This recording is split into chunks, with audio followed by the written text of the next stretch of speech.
বিদ্যুৎ মন্ত্রীকে ইসলাম বিদ্বেষী বলায় কুষ্টিয়া ৩ আসনের সংসদ সদস্য ও জামায়াত নেতা আমির হামজার বিরুদ্ধে মানহানির মামলায় গ্রেফতারি পরোয়ানা জারি করেছে সিরাজগঞ্জের একটি আদালত।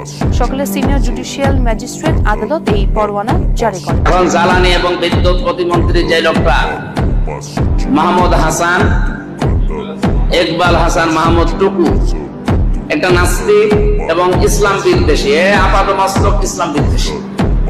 আপনি যদি বলেন উনি জামাত ইসলামী বিদ্বেষী, সরবনাই পীরের বিদ্বেষী, না, উনি ইসলাম বিদ্বেষী। ওনার বক্তব্য কালকে দেখেছি। এই দেশে ধর্ম প্রতিষ্ঠা করার জন্য নাকি মুক্তিযুদ্ধ হয়নি। মুক্তিযুদ্ধ হয়েছে কেন আপনি বলেন তো? মুক্তিযোদ্ধা তো এখনো বেঁচে আছে। আপনি তাদেরকে জিজ্ঞাসা করেন তারা ইসলাম বিদ্বেষী কিনা, তারা ধর্ম বিদ্বেষী কিনা।